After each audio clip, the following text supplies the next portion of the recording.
Greetings, men and women of DRC land. It is your friend and solo host today, Matt Mushu Hill, and I am talking to one of my friends, Twizzler, who I've known for roughly 2 years, and he's a multiple-time Legend player. And he and I discuss our experiences in this past season. Basically, the idea was to get to the crux of what he doesn't like about my play and the way I approach the game, because it became apparent yesterday that he and I have quite differing opinions on how the game should be played and what to do. And so we try and get to the bottom of that through discussing our experiences on the ladder. And he sat in for about 150 plus games of mine this season, so we're pretty clicked in into how one another think, and we've seen plenty of play. Well, he's seen plenty of my play. And we discussed that, and we get into the infamous Sydney story where he and I went to the Australian Championships of Hearthstone last year, and the adventures and misadventures, I guess, of that.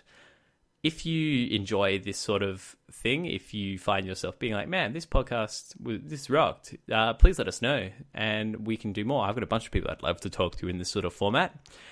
But without any further ado, Deathrattle Q is brought to you always by Brainiacs. If you have a tech idea to speed up your business and help you get shit done, Brainiacs can provide a turnkey solution for that particular thing you need to get done. So brainiacs.com for everything that you might need in terms of turnkey solutions. But without any further ado, my good friend Twizzler, number 76.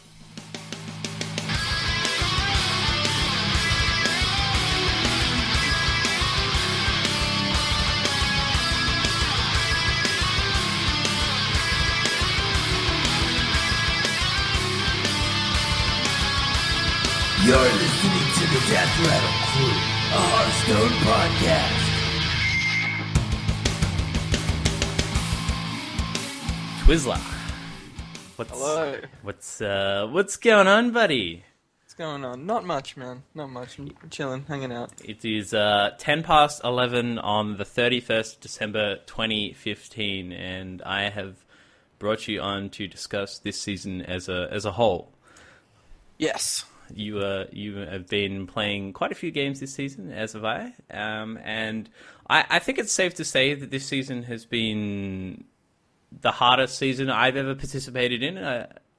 We're sitting at like over 5,000 North American Legends, I think, at the moment. Probably more, probably around 6,000 by the end of today. What do you think how's this been for you?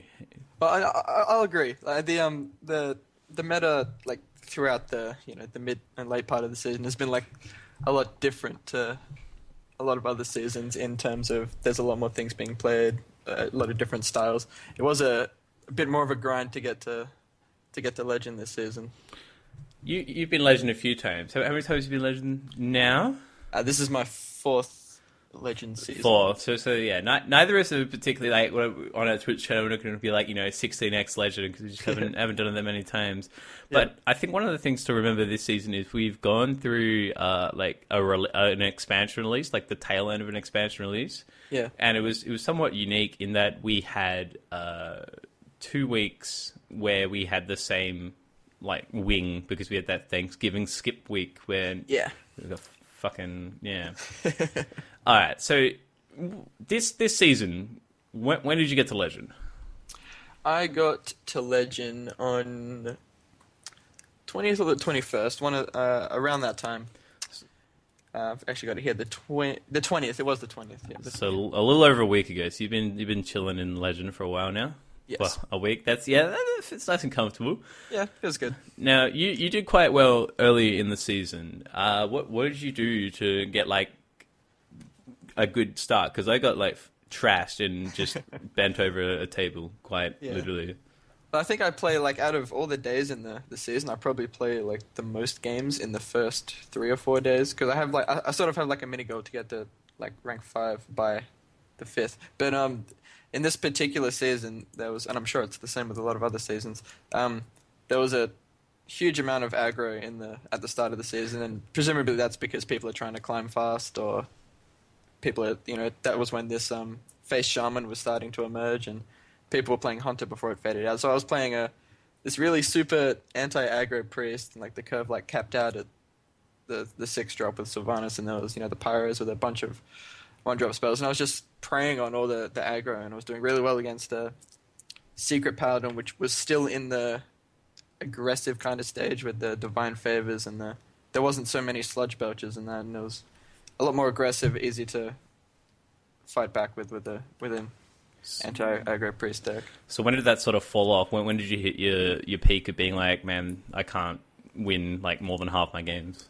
It took about maybe 5 days in. I was at rank 5, rank 4, and the meta was starting to move away from this super aggro stage into more of what we see now with not so much what we see now with in terms of druids and stuff. There's significantly less druids now than there were at the start, but there was more druids coming in. There was a few control warriors, and the Reno handlock started to come back out, presumably because of all the aggro that was around. And Reno lock was doing a really good job against the aggression, and Priest was having a very hard time against, especially this anti-aggro Priest with a very low curve, was having a lot of trouble against these control classes. So I made the switch around around the 5th. Solid. So as you say, the aggro sort of really started with the aggro shaman as we got more League of Explorers releases. So What did you do when you faced this problem and moved into the later stages? Because I know switching decks is one of the more painful things, particularly if you switch decks and lose like the first 2 games. You sort of want to end it all and just be like, nah, fuck, what am I doing with my life? Well, I was doing okay against the shaman with Priest, but it is one of those classes that even if you're playing like the counter deck, it can just absolutely run you over. So what I did for a period of time was I switched to mid-range druid with a double combo and that, and traditionally it does have a bad matchup against the mid-range shaman, but I found it almost to be favorable against the aggro shaman if you just play super aggressive, and almost as a race. I played about 40 to 50 druid games, and my win rate against the aggro shaman was at about 75 to 80%. Solid. So I found that to be a good move, and I did play a bit of Frizz Mage as well. And if you mulligan like for the Doomsayers in the early game, it felt pretty good as well. I was playing the mid-range druid list in Tavern Brawl today, and I won like 5 games in about 15 minutes. It was the one with the hero powers, like you get all the boss hero powers, you just cycle through it. I was like, man, fuck me. Am I just the fun police? Is this what, am I just shitting on these super casuals? Because I had like 3 druid quests. Anyway, so you used mid-range druid right up until what, like rank 1 or something like that? I remember you saying earlier. Yeah, I went to druid after I finished with the priest at about rank 4, rank 5, and I got all the way to rank 1, and then I had a bit of a meltdown back to rank 6. And Jesus. And then I switched to Freeze Mage for a bit because that's my comfort. The Twizz Mage. Yeah, my favorite deck. Whenever there's a meta with little to no warriors and little druids, I will play Freeze Mage, and so that I only played about 10 games. For those of you at home, let me provide some context to what he means by comfort. He's got like, if they were recording between more than 500 wins for a class, he'd probably have like 1,000. He's got the full Freeze Mage golden set of to the point where he has the golden coin, which you only get if you have 30 other cards that are all gold. So fucking hell, Twizzler. Yeah, I played that for a bit, and then I went back to druid because I was feeling really good with it before I went all the way down to 6, and I got back up to rank 1 quite comfortably at about a 70% win rate. It was not too fast, but I was playing enough games every day to get up there quickly, and then it felt like there was a dip in the amount of secret paladins being played, which to me made druid a lot better, and I was feeling really good against Reno lock with druid. the matchup felt very similar to Control Warrior for me. There was just too many like high quality mid range minions to deal with, and then having combo to burst down from a high amount of HP. I feel like the dip in Secret Paladin came to popularity in Arena Lock, and then so I ran that Druid train for a bit up to rank 1, and then it seemed to dip back to.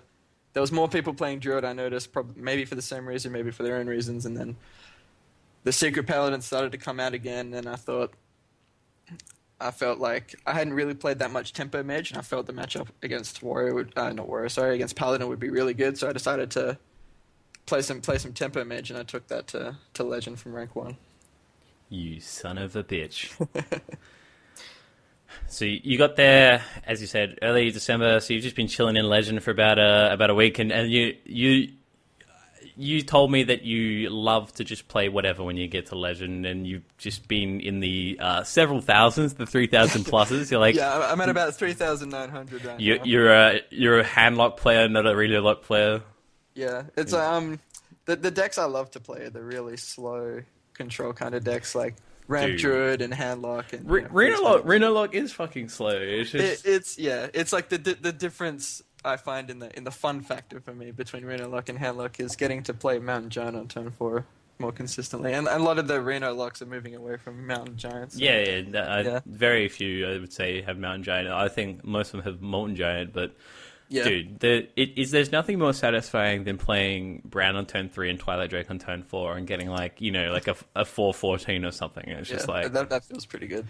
And most people are only running 1 hour, so and if they silence that, you're laughing. So I think it's something you're gonna have to bring back into your game. Yeah, I might do. I'm not one to play on ladder, at least a deck that a lot of other people are playing. I know. The last time I saw you play at a tournament, the limp deck in your lineup was definitely the Handlock, where you just got. Oh, it was it wasn't it wasn't a Handlock deck to say. It was that control demon lock kind of deck that. Yeah, that's right. It was around a long time ago when Mech Mage popularized, and it only went around for about a couple of weeks. And it was just really good against aggro and, controlling the early game and surviving against the aggressive decks. And I brought that deck to a tournament, completely misreading the meta, and it was absolutely my weakness. Are we talking about Gamagori, the one that I went? Oh, dude, yeah, that was a fantastic time. I mean, for Gamagori is a hobby shop in north of Perth, the city that we live in. Which was about an hour and a half drive for me once I pick up Twizzler on my way through. And so it was BYO device, as most tournaments usually are these days, because you can. Everyone has a phone or a tablet or a laptop. We got there, and there was like 6 or 7 people? Yeah, wasn't that being a turnout? There was probably 10 at the most. Fuck off, there was not 10 people. No, it probably wasn't 10. At the most. There were those 4, sub 16-year-old kids. There was that old weird guy. There was that dude with fedora, and then there was your mate from high school, and then it was you and I. Yep. And I don't like to toot my own horn too often, but I fucking crushed the rounds. I only lost to that dude on his phone, and he cheesed me. But I don't know. I didn't stick around to see who won, but basically, this was when Patron Warrior was at its prime, sort of a month or two before it got nerfed, and I'd played about 600 Patron games or something by that point, so I was all about the Patron and just fucking crushed. I ended up losing to one of those little kids. Well, not little kids. I say little kids by comparison. There's probably about 10 years different, or not 10, probably 6 or 7 years difference. But I lost to the Totem Shaman, and I fucked up a mid-range Druid game. But yeah, it was one of my Flyner tournament performances where I just crashed around. Yeah, I wasn't happy with my performance at all. You went home, and I met your girlfriend that day when she sort of came to pick you up and take you to Nando's, and it was good times. Yeah, it was a good day. I had a good day. I went to a party afterwards, and then had a good night. Anyway, back to Hearthstone related things specifically. So, my experience this season has been fucking terrifying. I have played 498 games this season. Oh, 498 recorded games. So I'd played easily over 500 because I played 10, 15 games on my phone this season, I think. And the most of that has been actually it has been of Secret Paladin. I have played 250 Secret Paladin games this season. At various points in the season, most commonly rank 5. So between rank 5 and rank 3, I played a shit ton of those games. And then earlier in the season, you remember this, the Zalay Hobgoblin Cancer aggro deck. Yes. This is how I got my kick in the season, was to use this, and I went 12-1, and it worked for about that night, and then about 2 hours into the next day. But after that, I just got wrecked by these priests that you were talking about. It definitely fell off a day and a half later after I sort of figured out what was going on. But it was just disgusting. I played a bit of aggro shaman as well, but I think I experienced the same thing where it just sort of fucking fell off because it felt so unfair. But I think it's more because people didn't really understand the reach with and the priority target of you have to clear that fucking chug, otherwise he'll wreck you. Yeah. So I had a very, very solid 54% win rate around rank 5. I mean, I got all the way up to rank 3. I spent the past week, I'd say probably just under a week between rank 4 0 stars and rank 3 2 stars, and I found it very, very hard to move. And I played probably about 200 and something games around this area. But you sat in for about what? How many games do you reckon you sat in? At least 100 of my games. At least 100, probably a bit more. And it sort of reached a fever pitch yesterday when we were getting a little bit fucking salty at one another. We were discussing plays, and being in Australia, you're on 220 ping to the NA server, so we would obviously get to the rope, but there's not usually enough time to queue up all the actions in that last couple of seconds of the rope. So we missed I think in one game 7 damage, but I don't think it wasn't too bad in the sense that we still lost by more than 7 damage. We just got fucked. But the reason that we spent so long arguing was because we had very, very different I guess opinions on the game. Yeah. And how to proceed. And the comment you made yesterday, and the reason I wanted to bring you on to discuss this was I think what the quote was, you have such outlandish ideas. Your plays don't make any sense to me, more or less. And so, do you just want to speak your piece on that part, sort of unpack that idea, what you meant by that comment? Yeah. Well, like we've discussed in the past, we do have very different play styles. And even when we're playing the same deck, even if it's an aggressive deck, we'll both play it differently. But I tend to have very unique thoughts on how I want to play the game. But there's even watching you play, some things you want to do that just make very little sense to me. There was a few scenarios, I can't remember if it was yesterday or the day before, the days are blurring together for me, against playing against some Secret Paladins. There was 2 games in specific. There was at one point we were playing Tempo Mage, and it was basically a losing effort. But we had basically 1 fireball in hand and nothing on board, and he was at about 14 to 16 HP against a couple of cards. He had something on board and a 3/1 outdoor peacekeeper. And your mindset was to fireball this 3/1 outdoor peacekeeper to save 3 damage. We weren't in terrible danger of dying in the next 2 or 3 turns, and it made very little sense to me because he had this peacekeeper and something else on board, and we were in a losing state as it was, and the only out to me was we're never going to get board control back. This 3/1 will die to the ping the next turn, so we're only taking 3 damage from the next turn. The only out at this point is burn to the face. So this fireball absolutely has to go face at some point if we're going to win this game. So sending a fireball into a 3/1 just made very, very little sense to me in how we're going to win this game. And what also we did discuss yesterday was that you admitted to as well was sometimes thinking too quickly about the plays you want to make. Yeah, that 3-1 thing. Yeah, no, that seems like, now that I think about it, it seems quite silly. But Yeah. I don't know if you weren't like watching, if I would have even considered that play. Like, I feel like the way I think about the game would have been very, just throw that fucking fireball at the face. But maybe might have been different. But yeah, I definitely agree that I play too fast. But I think this is symptomatic for anyone who's not like getting the win rate they want, is playing too fast and not roping enough. Like, you don't. I have a tendency to go on automatic, but Yeah. No, I understand that. Yeah. no, I think like I'm very aggressively minded in the way I play the game, and that's why I think I make some plays, and I'm not particularly.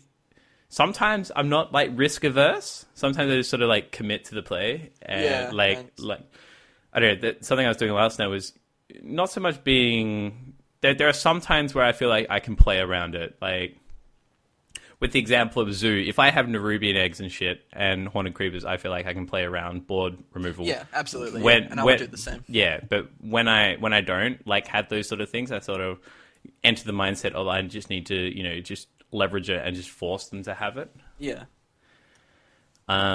It's Sometimes it's very high risk, high reward in situations that don't necessarily need to go that route. All right. Yeah.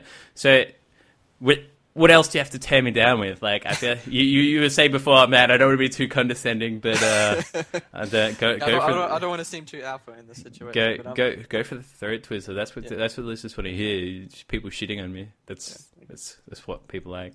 And just another point to add to the playstyle thing. How I was saying before, I love to play the big, heavy, control, slow decks, and that does translate into how I play in most other decks. And how you were saying you were very aggressive minded, so that's a bit of difference in the playstyle right there. But another thing was just to go on your point of the aggressive, high risk, high reward play. Yesterday, playing Zoo against Paladin. And this is just Is this the fucking Brad Brunsbeard thing? Yeah, the board was I've got it like burned into my head. Jesus. It was this poor Paladin has had a turn 2, like missed turn 1, turn 2 guy. He's like missed his early game completely against the Zoo, and you've played a Voidwalker into Flame Imp into Abusive Sergeant, and he had the coin. Your turn 3 was either he had his 2-1.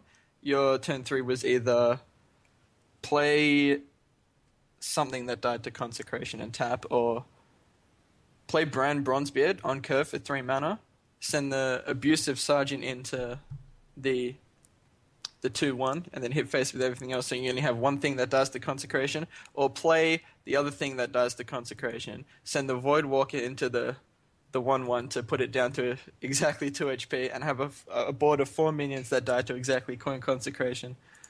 And of course, Coin Consecration happened. But, naturally. Yeah, naturally. And like the play was very like it was extremely aggressive. Like the board was arguably better than the safer route, but considering his opening was complete shit, and then playing a board that has 4 minions with 2 HP against a board that's potentially weaker with only 1 minion with 2 HP, that's just not even worth Coin Consecrating, is like 11 times better than the play that was made. And it was, a very like autopilot quickly made. Yeah, I think at the time. Yeah. That's definitely like a fun. Well, yeah, I didn't really consider playing Brown because I was like just in the mindset of holding him to get some sort of cheese. But the interesting thing, like obviously it's a fallacy. Well, somewhat fallacious conclusion that I drew, just to put that out there, maybe from playing too quick or whatever. But from the results-orientated position of do you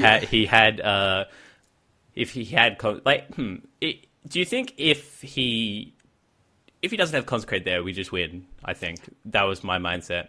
Yeah, but given how weak his start was, it does increase the chance of Consecrate being in his hand. Now, the interesting thing is, if we had played Brand and then he didn't Consecrate, because obviously there's not a huge amount of like value in consecrating Brand, we probably just get consecrated later. That's the thing.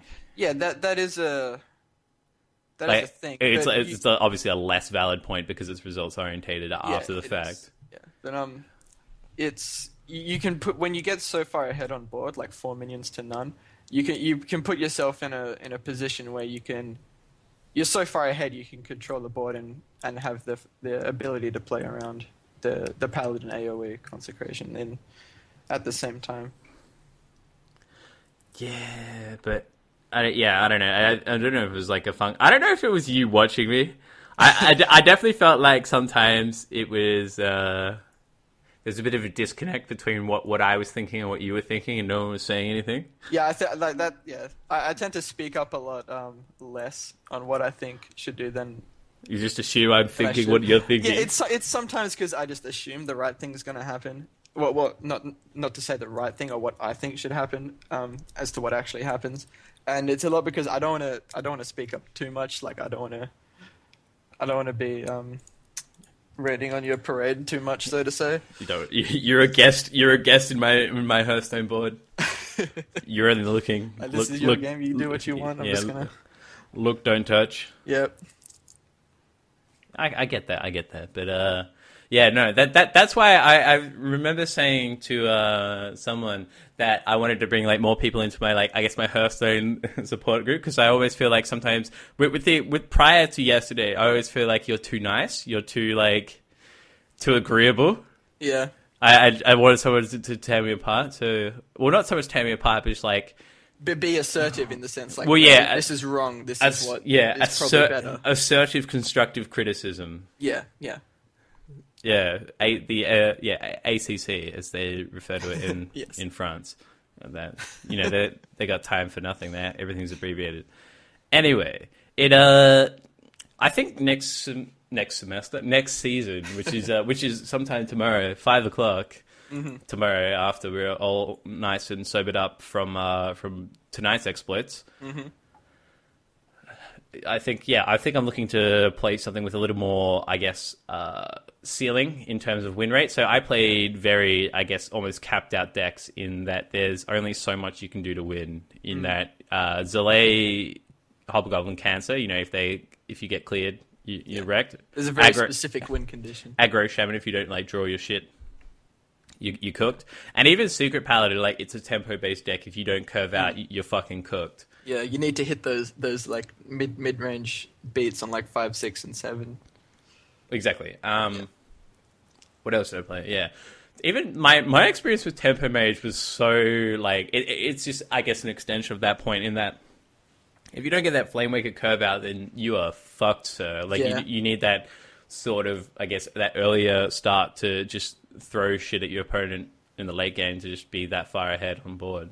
And that's what sort of fucking pissed me off when we were playing Tempo Mage. It was Twizz Tempo Mage Master, and we just got we started off alright. We were 2 or 3. Yeah, it felt pretty good to start off. Yeah, and then the inconsistency of a tempo deck started to show. Yeah, and then it's just and so I think I'll be aiming for something. One of my mates, one of the people who's been on my friends list for a year and a half, whose name is Azalen, who's basically a slightly less effective Fibonacci. Okay. In that he plays only Control Warrior mostly. Mm-hmm. And he gets Legendary season easily, in the first week and a half. So I think maybe becoming a Control Warrior Master would be a thing, or Reno Lock, or maybe even Rogue. I feel like that's all the higher end pros seem to play Rogue, and it must be something about just the ability to make plays all the time to be that play master. But yeah, but it. To your surprise, the my legend story actually went quite well because so much time this week I fucking just I looked at the amount of games and you know my girlfriend quite well and she was saying to me just give up. Well, not give up, just she didn't put it that way. She's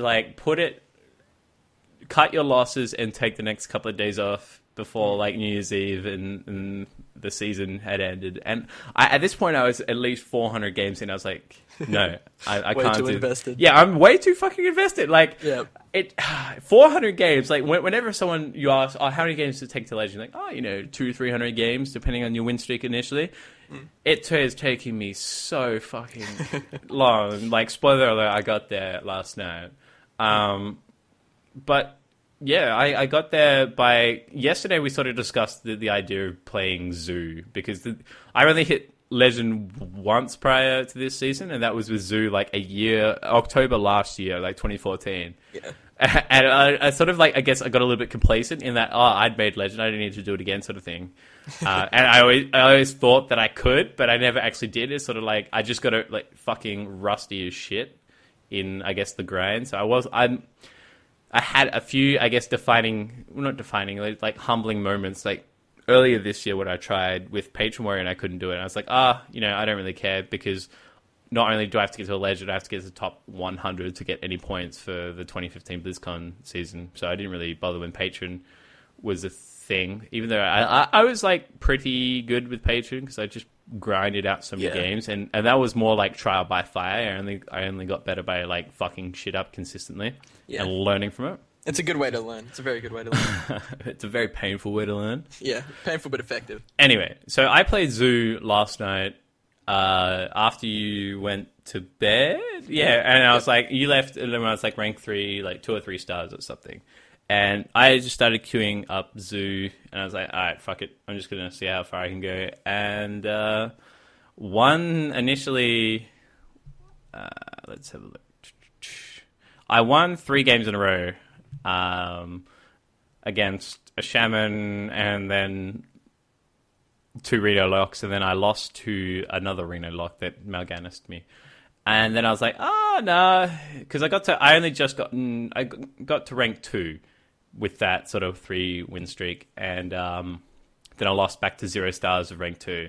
And then I queued again and played a Druid, and then went on a fucking, like, 1, 2, 3, 4, 5, 6, 7, 8, 9, 10, 11, like 12. I went 14-1 last night and got to Legend. And so if I won those 3, 11 game winning spree to Legend with Zoo. And I just fucking crushed. Like, there wasn't even close after that loss. Like, no one got close to killing me. And it was fucked up. And the reason I think that is after I got to rank 2, there were no secret paladins, like none. I played against 3 paladins. They were all mid-range.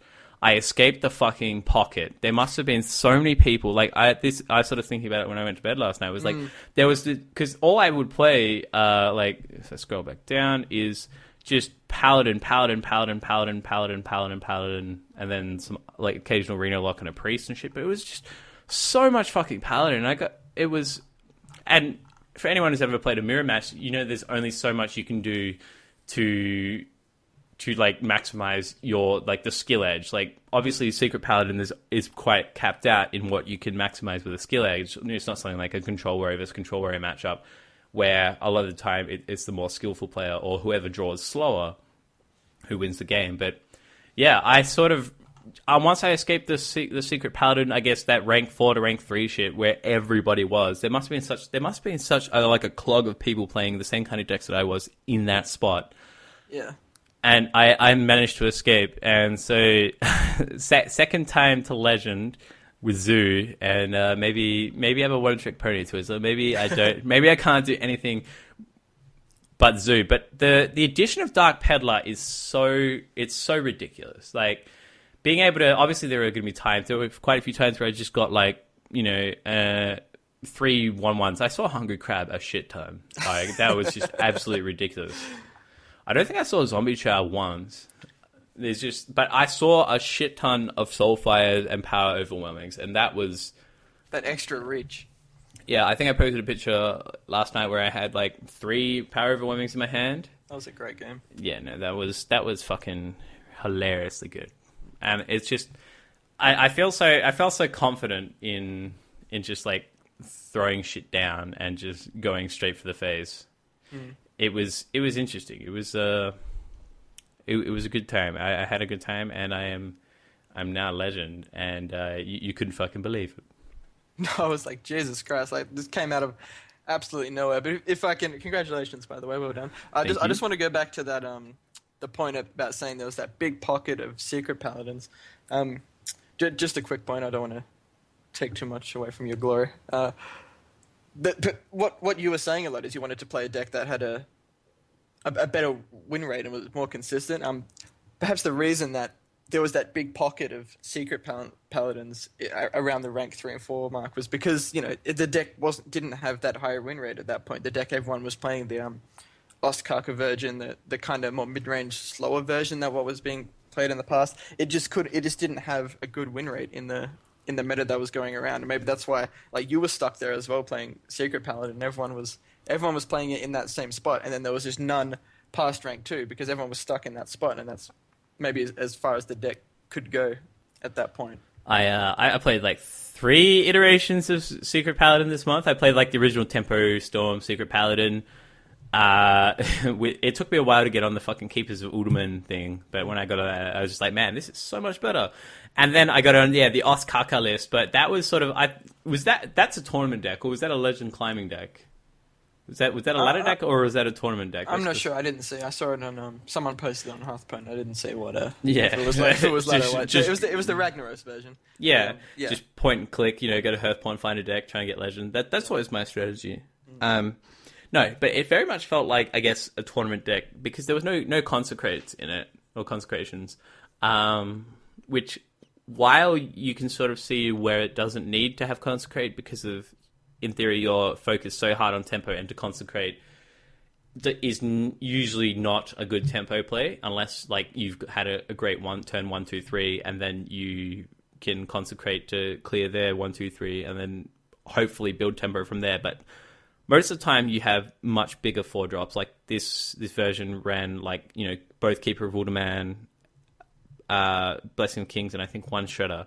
And so you had a massive spike around turn 4, so you couldn't be doing consecrating instead of building pressure. That's always been the Paladin point, the 4 drop, the very strong turn 4 players.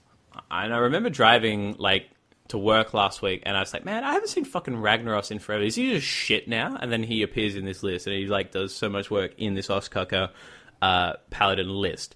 Because you just need that I guess that execute almost, that finisher. Yeah. And then I swapped to we interviewed a couple months ago. Her name is Cora, and she plays for Vicious Syndicate, and she's a streamer, and she got to Legend 2 or 3 days ago with what she calls the Corridon, which is a much more, I guess, standard. Hang on, let's get the list up. Yeah, it's got the I guess the deviations from the Ostkaka and Tempo Storm list were having Sir Finley, which did so much fucking work. You basically don't want a guy anymore in this Secret Paladin list, because with Muster, obviously there's a huge synergy between Muster and Competitive Spirit, but you don't ever really want to just do, you want to be able to steady shot or heal or something, or a draw. I got the Warlock hero ability a few times, which is fantastic for sustaining that tempo. Yeah. Once you get that power, it's just GG. It also had, what else was a little bit strange? Something else. Yeah, that was one thing the Ostkaka list didn't have. It was an Ironbeak Owl, and sometimes I felt quite short without having it. And it also has an Acidic Swampoos, which in a Paladin-dominated meta is a fantastic card. But obviously, and especially with the aggro shamans running around, hitting that Doom Hammer is pretty important. Pretty fucking sweet. And Secret Keeper is the same sort of, I guess, mindset in that it just freezes your opponent, who's your Paladin opponent. Sometimes it's pretty good. But yeah, she did quite well. I did okay, but couldn't really pull off the win rate that she was getting. I don't know. Sometimes I just felt like sometimes I was quite powerless, and that, I think, is the importance of having what we did, was just you watching me for 100 and something games. Yeah. You must be be the most bored you've ever been. Just to sit there and watch me play for so long. It's been pretty engaging. You're an entertaining fellow. Oh, that's fun. Is it? Yeah. What about when we lose? Yeah, I feel like there were points where I was getting more salty than you were when we were losing. Yeah, dude, you were so fucking salty. I think you're just a much more emotional person. Oh, maybe I'm more emotionally invested. But you have 3 screens for a reason, so you can, if you break one, you're still good. Yeah, I've got one that's permanently got, cat pictures or something to calm me down. But I know it's more the really favorable matchups that I just hate to see anyone lose. Even sometimes it's just completely out of your control. I know I sound like the typical, whatever. It's sort because, it's he's RNG. better than me. It's This guy's, man, RNG, he's man. insane. But like, just those games you can't do anything about, and the really good matchups just kind of frustrate me. Yeah, no, that. I feel like that's something you always come to me in a tournament. Say, it's like, dude, he had it all the time, and then like when we get, I think your best reaction is when we get top deck. That's my favorite. It's like, oh yeah, top deck, and it's just it's so, I don't know. I think I was trying to explain this to my girlfriend. Yeah, we could say it, Keely, and yeah. She was like, how do you just play a game where there's so much RNG in it? It's like, Keely, you just accept a certain amount of RNG in Hearthstone, and then you try and maximize, your expected value by making correct plays. She's like, yeah, but sometimes you get, like, there are games you can't win. How is that fun? And it's like, well, Hearthstone isn't so much about like the singular game. It's about your effectiveness over 498 games in the season. And as you can quite plainly see, I wasn't particularly effective in the first like 400 games of that season. But yeah, I think that's the difference. I think I have played. You're obviously like a little bit younger than I am, and I think that's definitely got a little bit to do with it, because I started playing like poker when I was like 14, and that's another game where you accept a certain amount of RNG. And through my teen years of playing poker, I definitely went through the growing pains of berating people when they get lucky, and just abusing people, and I guess passing off perhaps my own misplays as them getting lucky. And I basically went through a phase of just being an absolute fucking rager, and I rage so much less at Hearthstone. But I think that's more of a life thing. That's not because I'm above tilt. It's because I have like a higher tilt level because of like I'm 22, and I've played a lot of like RNG based games where you have to accept a certain element of RNG. And there have been times this season. I haven't ever actually. This season's been kind of strange. Like usually I get burnt out, but this is like my highest volume season by far. You just kept going, yeah. Yeah, I was just like, oh man, I'm getting fucking wrecked. All right, we'll just play some more games. This is how it goes. Yeah. And I couldn't like ever. It's so bad that I couldn't like push like the 54% ratio. I ended up going like 64% with the Kalento Zoo, which is what it was. If anyone is looking for a cheap legend, yeah, the Brown Bronzebeard. Brown Bronzebeard in Zoo is, oh my god. Loetheb just won so many games, and then there were so many games where it really felt good to get back to that Zoo roots of, there were times where I would have to like power overwhelm and then soulfire and not discard the Doom Guard just to fucking kill it. And it was so nice to get back to that. Because I played Zoo basically since it came out, like back when Blood Imp was 1/1 and gave all your minions +1 health like passively, and was just fucking broken as shit by today's standards. And it's just it's good. I think we have I think I might take some sort of a run at grinding up a legend, but I'll probably play like 3 games. If I lose like 2 or 3 games in a row, I'll be done, because like there's not any difference between 500 and 4500 at this point. Yeah. I've got the only difference starts when you get top 100. I got my 1 BlizzCon point for the season. That's all you need. I tried tweeting at. You've ever listened to The Angry Chicken? No. Well, you don't listen to podcasts. That's one thing that I think, if you're ever looking to get into something more, the best thing you can do is subscribe to their, like, say if you're looking for more Hearthstone, just Google or YouTube Hearthstone or anything, because there are so many people making content these days that is just so free. Things you would have to pay hundreds of dollars for, like, say 10, 15 years ago, everyone's doing for free to try and like make their own thing profitable on YouTube. Everyone's trying to become YouTubers, and as a fact, we've ended up with so much free information out there. And I think podcasts are another one of those things, because I moved to the deep south in Perth. Excuse me. Partly for the internet, and partly because I wanted to move out. But let's be honest, I tried to pursue the streaming dream of moving out, because in Australia, a very small percentage of the population actually has internet capable of just fucking sustaining an upstream. So for the most people, streaming isn't an option. It's just sort of like a pipe dream. Yeah. And so I moved out and tried it for a couple of weeks, and it was just like the grind was so bad with not having anyone there. But it's always nice in the back of my mind knowing that if I wanted to, I could, and it's fucking great. But yeah, podcasts are what you want to do. So anyway, back to my initial point. The Angry Chicken. Jocelyn Moffat, who is one of the hosts, she has been through several iterations of trying to get to Legend and having a Legend support group on Reddit and such. And she was trying to she even had a hashtag this season, like hashtag Jory to Legend. And it's just been so heartbreaking following her story because she gave up after getting to rank 1 and then getting demoted all the way back to rank 4 yesterday, and then apparently her Windows 10 crashed. But I tried tweeting at her that is after my miracle story Twizzler of running like 14-1 to get to Legend. I was like, nah, you can still do this. There's still time. So anyone out there is still time. Well, not by the time this goes out, but for next season, you can still do it. I think, yeah, it just becomes a volume thing. I don't know. It's fucking terrifying, the amount of games I played this season.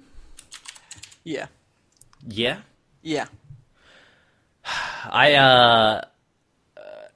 You haven't played many tournaments. I don't think I've played any tournaments this season, year type thing. Yeah, I've played in about 3 or 4, I want to say. I haven't done too well, obviously, otherwise you probably would have heard about it. But I went through a massive gap where I hadn't played in tournaments at all. I kept well out of the tournament scene, and it felt like I had to get back into the tournament kind of swing of things. Yeah, I felt comfortable again. Yeah, I was like chopping up the Blizzard page they made with all the tournament watch thing to like only sort for America ones and shit.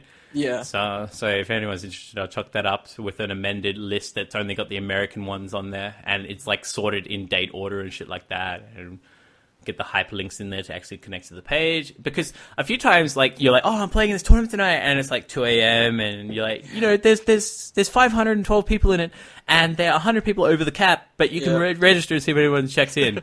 And so, check-in's an hour, then I assume there's probably like another hour on top for the fill-ins to get in. So you have to be there for 2 hours just waiting, and that's something I can't do. It's just not worth it to me. I value my sleep because being in Australia, all these like Pacific Standard Time tournaments are starting like in the AMs for us, like the 1 or 2 AM. Yeah, so it's kind of fucking brutal.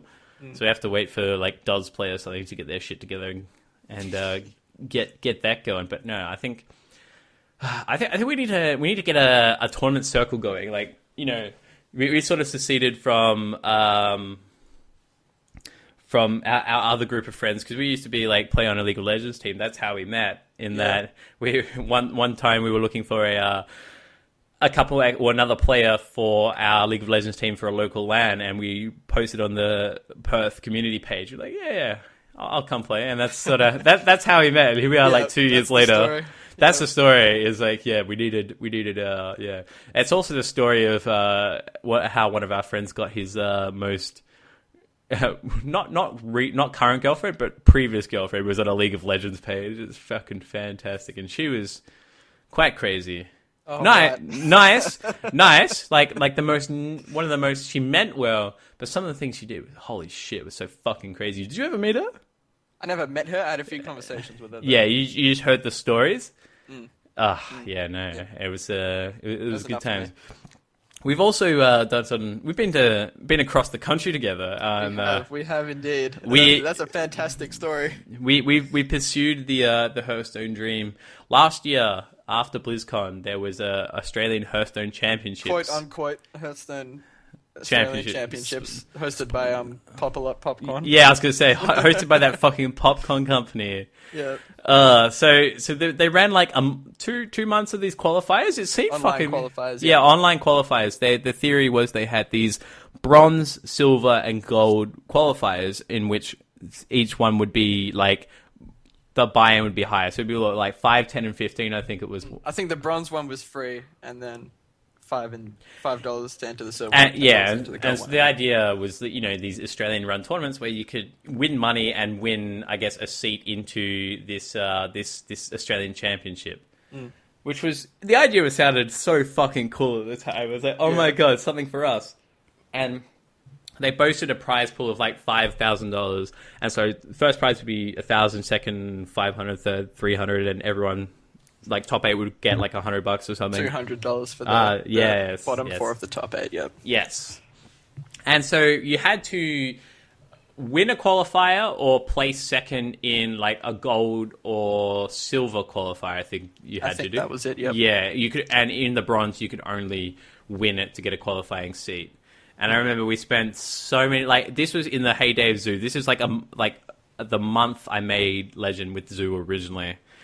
And so we would just grind these. And I think they hadn't had much of a turnout because no one was really keen to pay for these tournaments. Yeah. So as soon as they had a free week, they had a free like introductory week, and there was so many people. Everyone's jumped in. As soon as you don't have to pay any money, everyone's jumped in. And they still put up a prize pool, which was the fantastic thing. And so I think the bronze one, I fucking crushed all the way to the finals. And then you shut the bed. And then, the way it worked was it was sort of like that, double elim format where if the person who doesn't go through the entire bracket without losing gets like a 1 win advantage. So in this game, it was a 1 series advantage. So we played best of 3s. And yeah, so he had to beat me twice in a best of 3s, and I just played Zoo the entire time, and he played the Shaman, and he beat me 4-0.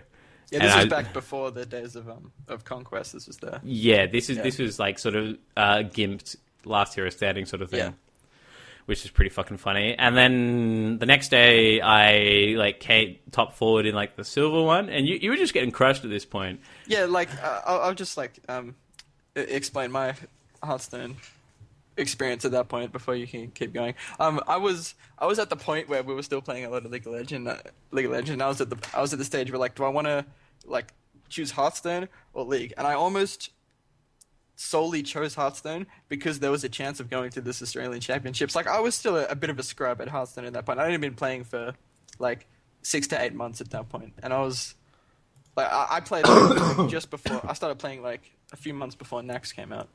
And I was still a bit of a scrub, but like I caught onto it pretty quickly. So I basically like, I'm like, I want to, there's these tournaments going around. Musha's showing me all these tournaments like to qualify for this Australian Championship. Like, oh yeah, I'll jump on, see what I do. And I was getting absolutely crushed in the first ones that you were playing in and doing really well.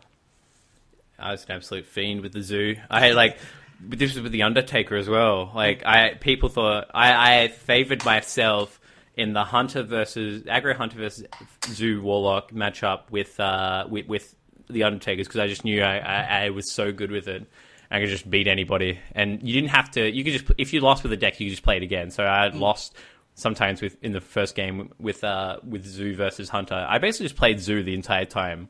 Yeah. Anyway, eventually I qualified, and then this motivated you to keep pursuing tournaments. And like a month before the tournament, you finally qualified? I think I qualified in the second last qualifier. Yeah. Like a month before the tournament. It was one of the qualifiers with a few less people in them. And only had to beat a couple of people. It was just me and some other guy who was handicapped and he DC'd. Oh, Jesus. No, but it was. I think it was a gold or a silver one. But the top 2 qualified to go to the championships in Sydney, but the person who finished first got a first round bye. So basically, when I went through the tournament, and I'd come a long way. I'd started like prepping my decks more and studying a lot more about Hearthstone. I was really starting to enjoy it, and I thought like I really want to actually do this. And then Matt qualified, and I was like, oh god, I really want to like. I want to be going there with him. Like, I don't want to be hearing about the stories. I want to be going there with him, which is a very ironic sentence when we'll get into that in a bit. But I was playing like, this was like just before GVG. I was playing like Ramp Druid with Pyros and Thanos. I was playing the Freeze Mage which still had Azure Drakes and Mirror Images. But then I made it to like the top 2, and the guy I was playing against were like, dude, like we've qualified. Like, this is great. Like we don't really care. So I ended up losing. I came second, which I still qualified, and it was the second last qualifier. So I was feeling pretty good about that. And we both ended up qualifying.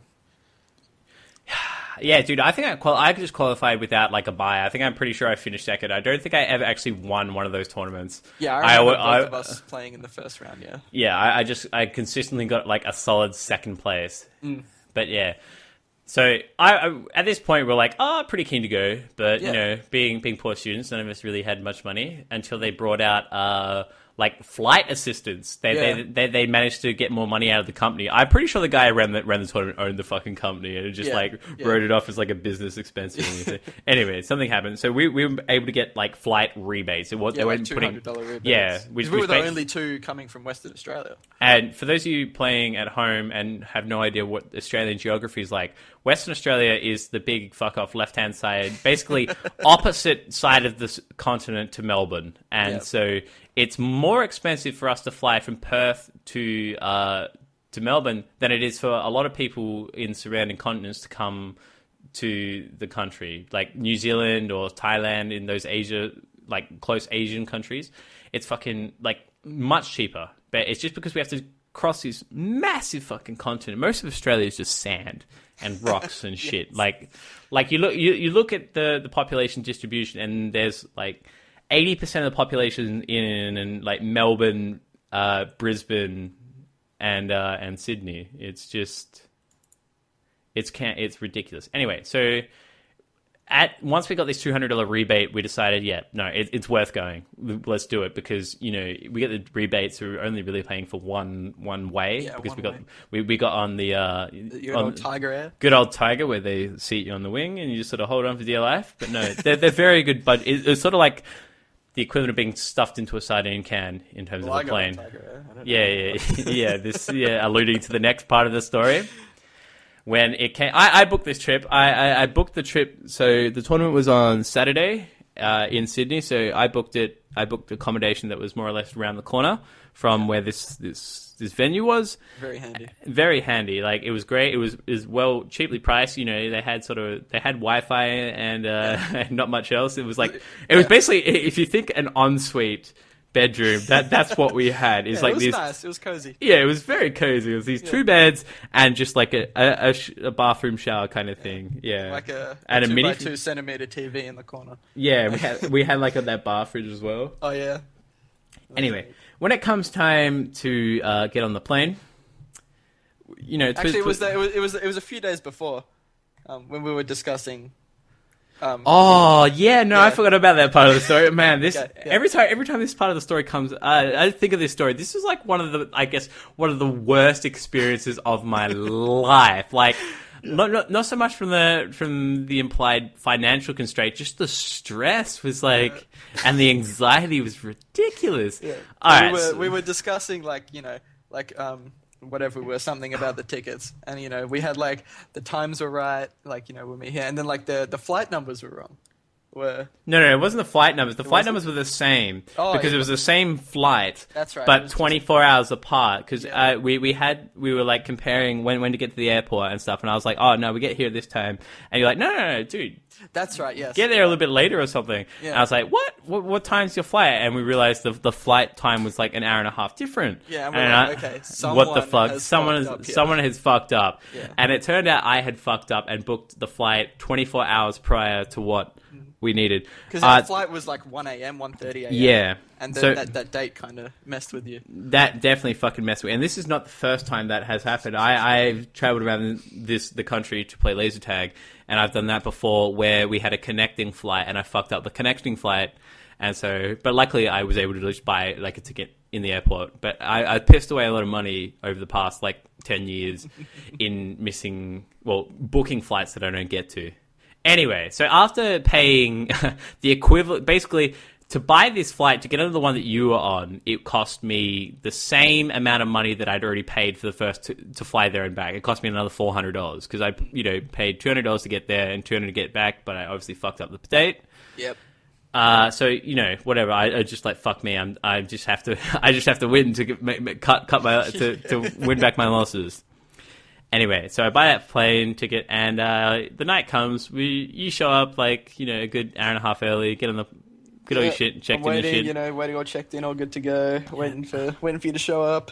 Then, from my point of view, I got dropped at what was the domestic terminal, where prior to this flight, I knew that this is where all Perth domestic flights took off from. Yep. And that was the same with us, but we'd gotten there, an hour before, so we had time to get to. So what happened to Perth is they split some of the budget airlines to be next to the international terminal, which is like 10 minutes away. Which is, if you drive there, drive to the domestic terminal, realize, oh shit, Tiger isn't situated here. We can just drive to the international terminal. That's fine. You lose like 10, 15 minutes because it's like a 5-10 minute drive just down like this little highway type thing.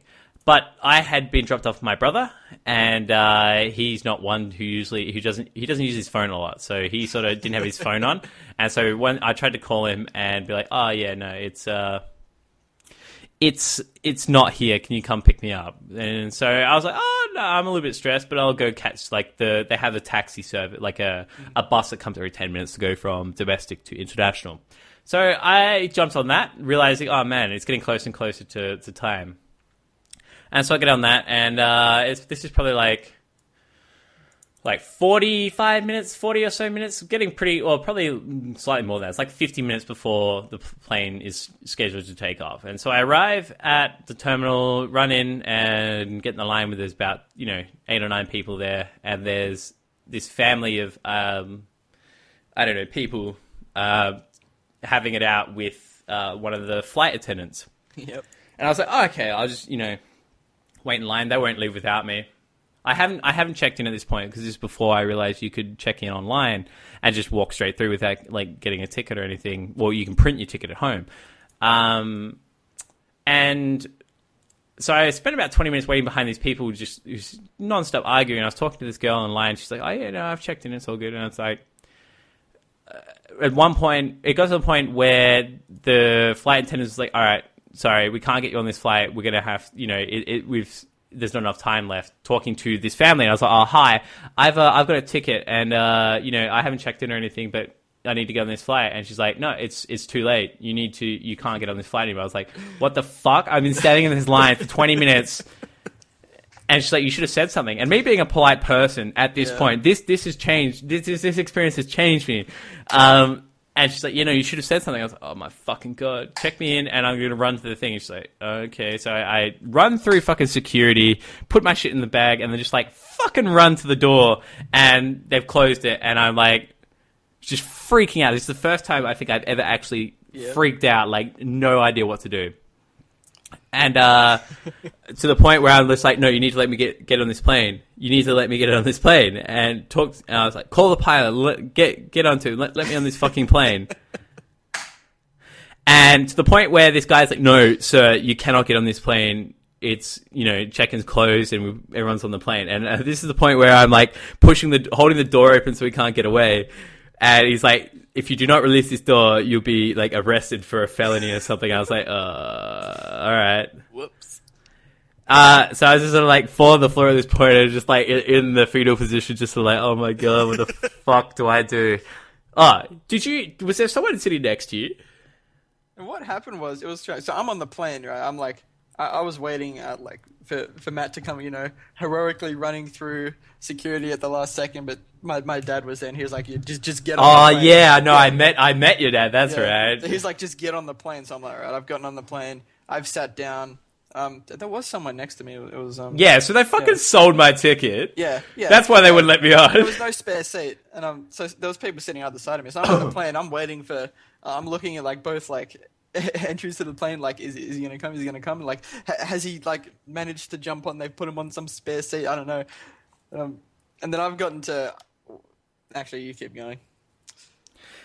Meanwhile, yep. in the terminal, I'm freaking out. I'm just like, fuck, what do I do? And it's like, she's like, no, you can't do anything. And it was brutal. So the guy comes back and he's like, I was like, I saw you at the thing, and I was like, telling him that I was trying to wave him down and calling out to him, obviously trying to try to get something out of it. And he's like, really? I didn't see that. It's like, no, you. There was this big family of people that I didn't want to be rude and come through because I was like, I'll wait my turn in line, it'll be fine. Yeah. And he's like, you really should have checked in online. And I was like, I didn't know about this. And then basically, desperado. I think he fucking realized how desperate and fucking just out of my depth I was, and to the point where I was just like on the ground, just sort of like not crying, pretty fucking close to crying. And yeah, so there was a few people in my situation who wanted to get on this flight because it's the last flight, Tiger flight for like 4 days or something. So he takes me back to the check-in point and with all these other people, and he's like, all right, I'm gonna sort this quietly to me. He's like, you need to come over here.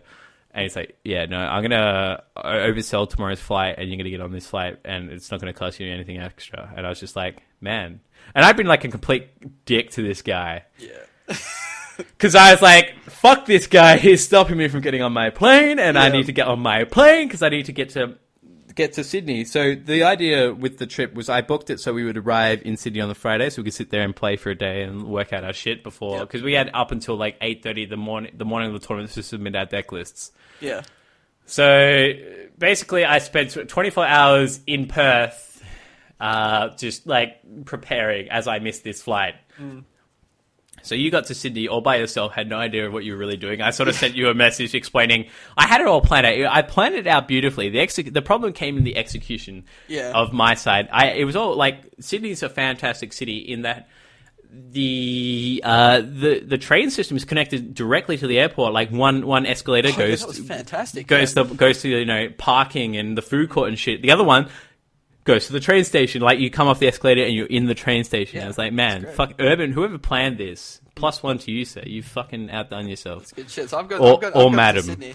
It could, yeah. Yeah. So I've gotten to Sydney and I've gotten off the plane. I'm like, okay, so he's absolutely not here. And then I'm on the phone with my dad and I'm talking to Matt trying to sort things out because you did have all the details and everything where the place was and it was checked in under your name and everything. It was booked under your name. And luckily, we have the same name, so it's it made it a bit easier.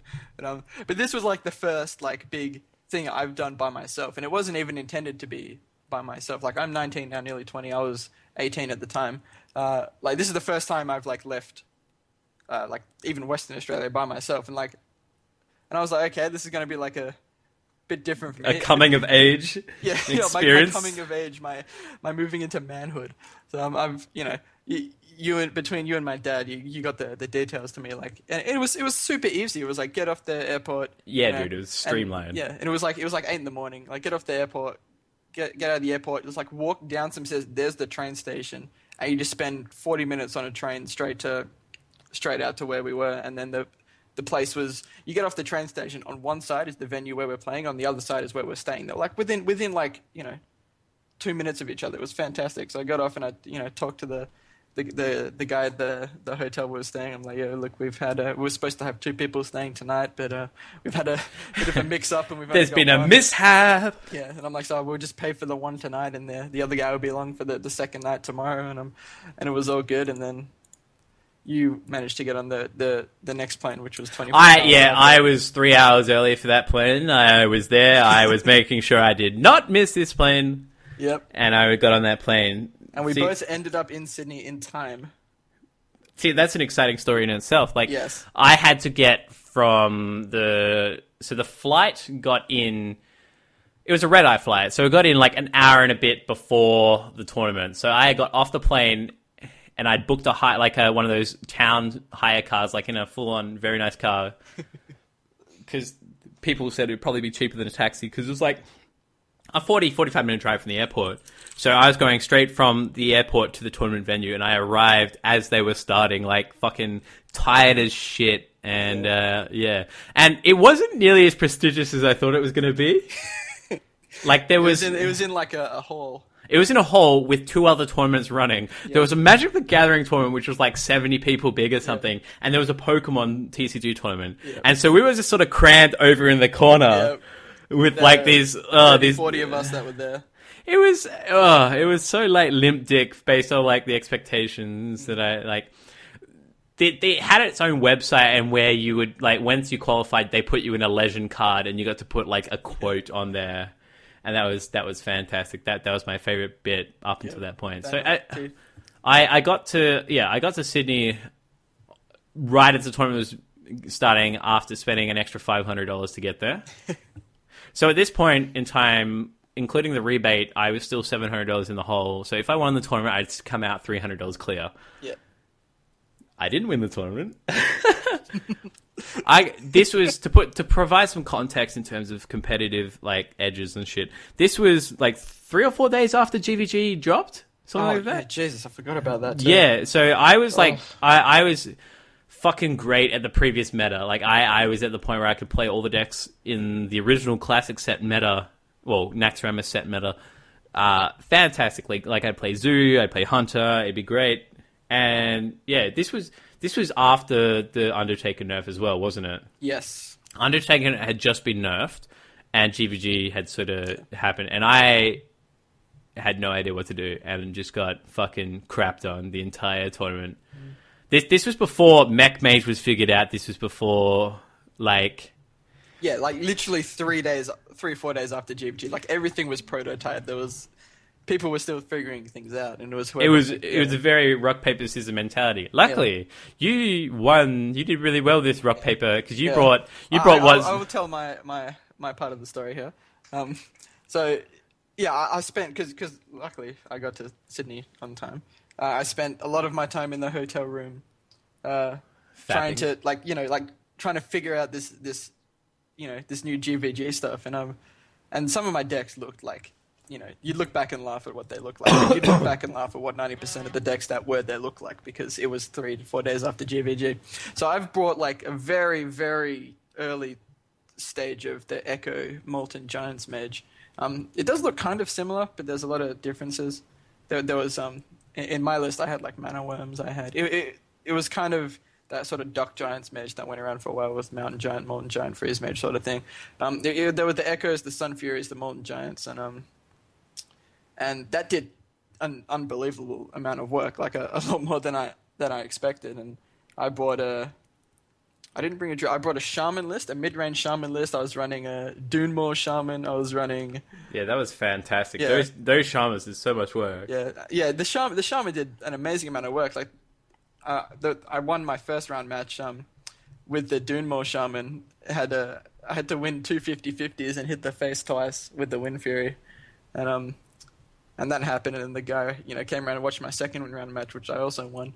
And he was like, "Man, this Shaman is just tearing through people," and it was great because I had like Welling's Appomatic and Dunemore Shaman, like these drops to try and fill out the curve. Hadn't quite realized that Piloted Shredder was an infinitely better 4-drop at that point. No one had really sort of grasped the experience that was Piloted Shredder at this point. Yeah, and then I was bringing, I had a Control Warrior list. I really loved Control Warrior, like that post-Nax period where Control Warrior really just buffed up.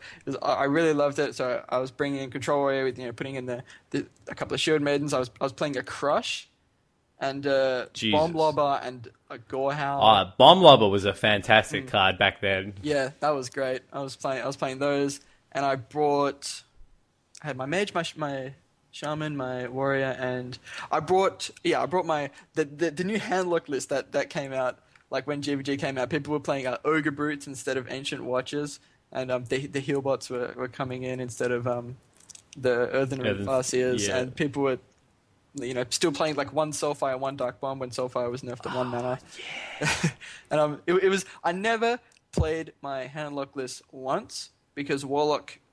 This was like, you bring 4 if 1 gets banned. My Warlock got banned out every time almost. And when it didn't, it was still like that one last man standing kind of thing. So I never, if my Warlock didn't get banned, I didn't need to play it. Because you play 5 rounds. It was like a Swiss format. You play 5 rounds and then there's a top 8 cutoff. I went 4-1 in those initial 5 rounds. I won 4 in a row. And then I lost my last round. It felt like it was kind of surreal to me because it was these quote unquote Australian Hearthstone Championships. I rocked up. There was a lot of pressure on me because my parents were paying for what they had to pay for me to get over there. There was a lot of pressure on me, like bring back money, Twizz, or you got to save the farm, otherwise it's being repossessed, and you have to live in a car. Yeah, there's a lot of pressure on me. I'm like, I kind of have to go and at least break even. And thanks to the rebate, I did manage to the flight rebate. I managed to break even in the end. Spoiler alert.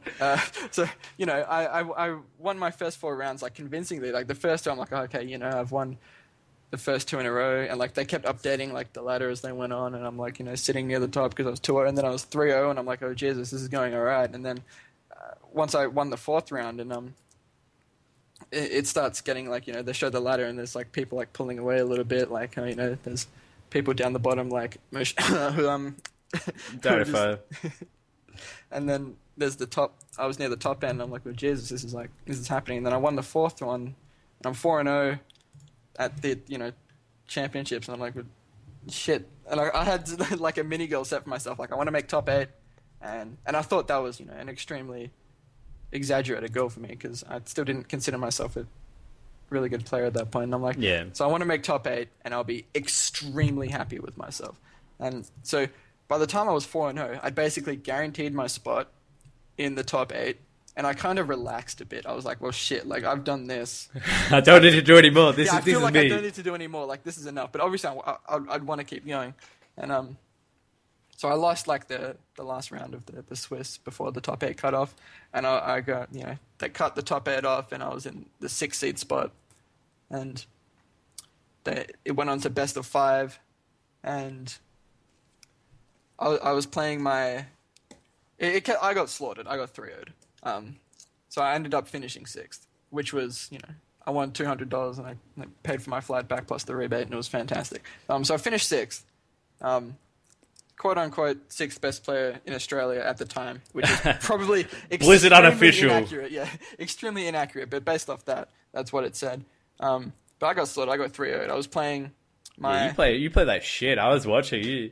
I think there's a bunch of misplays, like with like Molten Giant and like Sylvanas interactions. It was just like like I was saying, I didn't consider myself like that good a player at that time. Like watching back like recordings I had of myself back then, I'm like, Jesus Christ, what the fuck were you doing?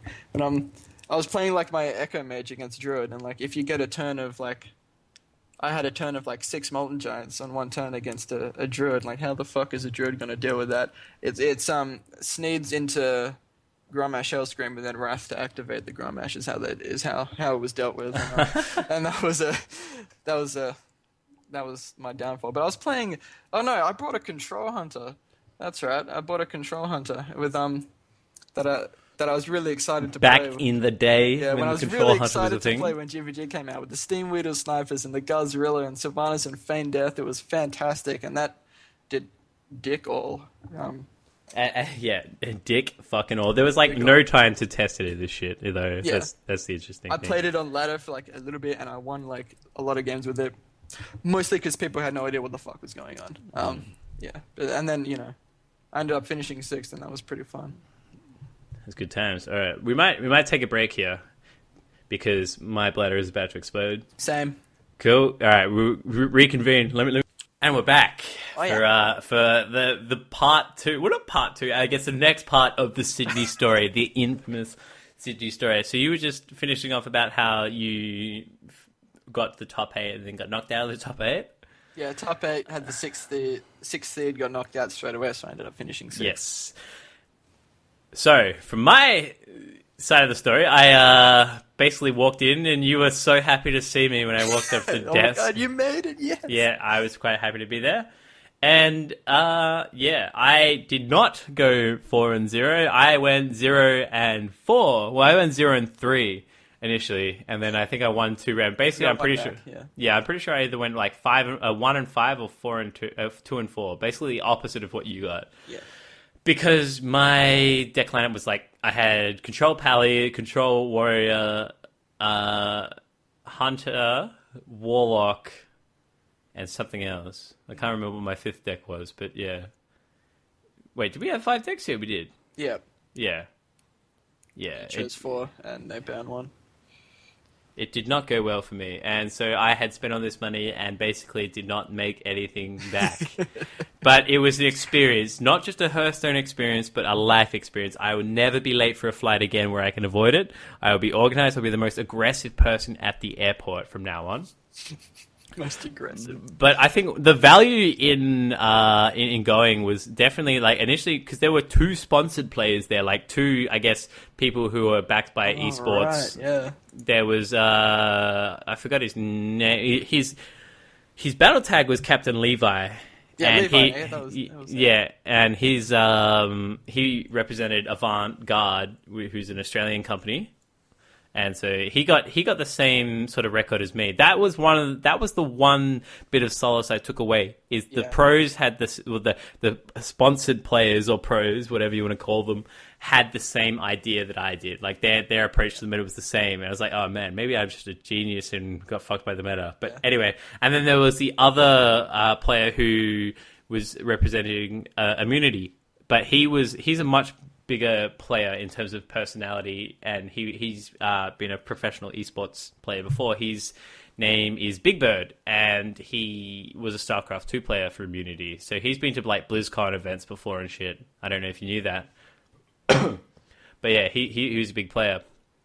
And he had the same sort of thing. So meeting those guys and seeing that Hearthstone in Australia could actually be a thing was pretty cool. We also got to meet YouTuber Poop Steve. Poop Steve 420. Poop Steve 420.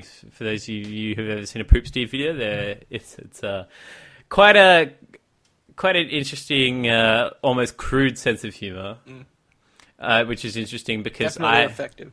Yeah, he had just shit-talked one of my buddies, Zero, in one of his latest videos. So I was just like, when I first met him, I was like, Zero, I'm one of Zero's mates. I hope that doesn't mean anything I hope that doesn't mean we can't like get along and stuff. And he messaged Zero saying something like along the lines of, why can't you be as cool as your friend? I don't know where their feud started, but yeah. It was fucking... but he was a cool guy. He cheesed the fuck out of me. I remember I played him... There was one thing about this Swiss that was a little fucked up, is I played him twice in the rounds, and he, on two separate occasions, he double lava bursted me for lethal, and then he double soul fired me for a lethal, and I was just like, man... What the fuck do I even do with my life now? And this was like, this was just after GVG. This is well before, like, people were playing Lava Burst in Shaman. So this was completely unconventional. Like, what is going on? Yeah. There are also some other characters. Like, what was his name? The dude that has a likeness to a crow? Oh, Taipan. Yes, Taipan. He was one of my favorite people ever. Because he added us during the qualifiers, didn't he? Yes, he did. And it was quite fucking annoying to the point. I remember he asked me one time, it's like, where do I buy a laptop? I need to bring one for the tournament. I was just like, hang on, how the fuck did you qualify? And how do you not know where to buy a laptop? I was just like, buy it anyway. JB Hi-Fi, Big W, it doesn't fucking matter. He's like, oh, what do I need? I was like, I don't know, just a general laptop. Hearthstone isn't particularly demanding. And he deleted me off my friend and off his friends list like 3 times, but he's still on your friend list, isn't he? Yeah, he still messages me every now and then about one thing or another, just something random. He's one of those people who just sort of jumps to conclusions. Like some of his posts, one of the reasons I had to stop always looking at the Hearthstone Australia page was because the amount of shit that he would post, it was just like, I don't know, just take one hardline approach to an article or something, and it'd just be like he's completely misunderstood the point. He just sort of didn't. He lacked that sort of. I don't think he was all there. No, I remember talking to someone at the Sydney Championships, and he was saying, he's the kind of guy who really tries to be sociable, but he just goes like the wrong kind of way about it. I remember seeing him on. I'm not sure if it was him or someone else that I knew on one of the Australian pages. I think it was him, but I could be wrong. Every time someone would post a photo without using the print screen, without screenshotting, like taking a photo with a phone or something, he would put the same meme on the post and just roast them about not using the print screen function, and it was really pissing me off. Yeah, true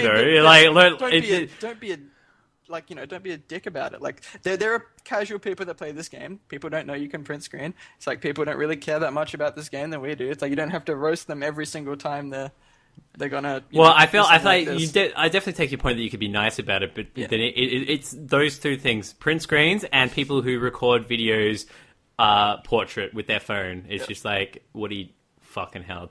Read a book. Well, not read a book. Watch a YouTube video. Yeah.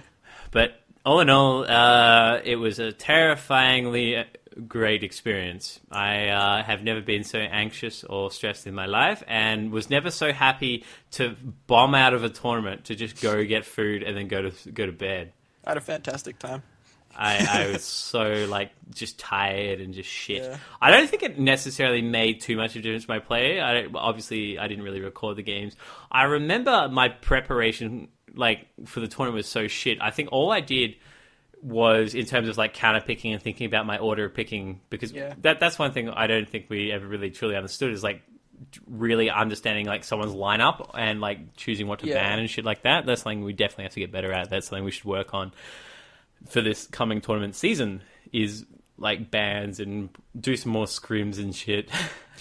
Do some work or something to try and win these tournaments. I actually use like the Hearth stats readout of like what beats what, like what the Druid versus Warrior percentage matchup is, and I used that. And it was really old, it's like 2 months old by this point, but it's all I fucking had.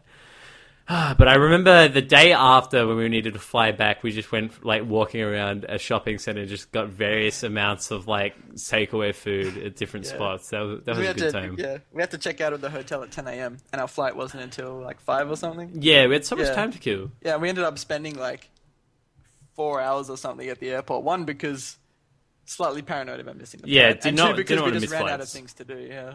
We didn't really have much planned, but at the same time, it was a Sunday. A lot of things were closed in the city.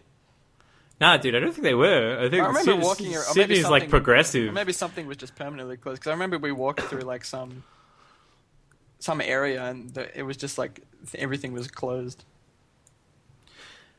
But yeah, that was it was an experience, and I remember the organizer saying that was one of the dodgiest things, is we got paid the rebate in cash. Well, we had to give him a copy of our ticket, and we got paid in cash. It was like, oh man, this seems a little bit under the table almost. And I remember him saying, oh yeah, this next year, this 2015, it was like, we're going to partner with Blizzard and see what happens, and nothing ever eventuated. Never heard from him ever again. But so yeah, we flew across the country to play a Hearthstone tournament. It was great. It was good fun. Yeah. But yeah, I think that's that's an hour and a half. Twizzler, we've smashed through it. Thank you for coming and talking with me about my experiences and why you think I'm terrible and my legendary run to legend. It was a pleasure. It was good times. But yeah, thank you for coming on. This has been the Deathrattle crew. We need to have some sort of like different name for this, like Deathrattle crew, the Moosh interview series of one person. The mini series. Are you a big Twitter person? Is there any way, do you want to plug yourself? Do you have anything to plug Twitter? As of recent, I am on the Twitter. So how can people find you on Twitter? You can find me under @MattTwizz. Was Twizzler 76 taken? I wouldn't know, because I'm never going there again. No, I will always be Twizz from now on. I'd also like to. I can't believe I've never actually spoken to you probably about this. The people over at Team Hearth League, who have been a massive Team Hearth League, who have been a massive part of my Hearthstone for about the last 8 months. I still can't believe I've never actually probably told you about this. Yeah, what the fuck? This is massive hole. Yeah. No, they've been a massive thing for me over the last 8 months or so. Team Hearth League. If anyone actually listens to this, please go. What is Team Hearth League? I don't even know what this is. Go check them out on Facebook. Team Hearth League. They have a website. They do a thing kind of like the Team Archon League, where they had you get a team of 5 going, and they have a massive tournament that runs over eight weeks or so. They're in their first season right now. They had 3. They had an alpha season, a beta season, and then they called the third one Season Kappa, which was my first season I played in. The team I was playing on, we ended up finishing second. It was great times. I still can't believe I've never told you about this. Yeah, what the fuck? So Team Athlete, go check them out. It's great fun. Massive community. They're all fantastic people. Really easy to get along with, and if you they're more than happy to help you out with anything. It's great fun to be a part of. So when I was saying before about, oh man, we need a tournament community, and you didn't think to mention Team Hearth, like this establishment that you've been a part of for 8 months. I just forget. You're too fucking high. If you ever see a picture of Twizzler, folks, he looks like the most cooked motherfucker you'll ever see. Never done drugs in my life. Because you don't even drink. I have a resting bitch face. Not even resting bitch face. It's just because he has a fondness for beanies, and he's got like facial hair. He looks like just like a hipster, 100% of the time. And 40 years old. But yeah, is there anything else you've been hiding from me that you just want to put out there about your Hearthstone exploits? That's probably it, to be honest. Okay, that's good. So you can find me at Matt Mushu on just about anything, but mostly on Twitter. No, not at Mushu, at Mushu Man. I'm so happy with this. I've said this a few times on this podcast that I achieved the legendary feat of getting everything the same. So at Twitter, on Twitter, YouTube, Twitch, and Instagram, I'm at Mushu Man. So if you like any of those things and want to see more of me, check me out at Mushu Man. Twitter's probably the best one. But yeah, if you enjoyed this podcast, please subscribe and give us a review and a rating on iTunes.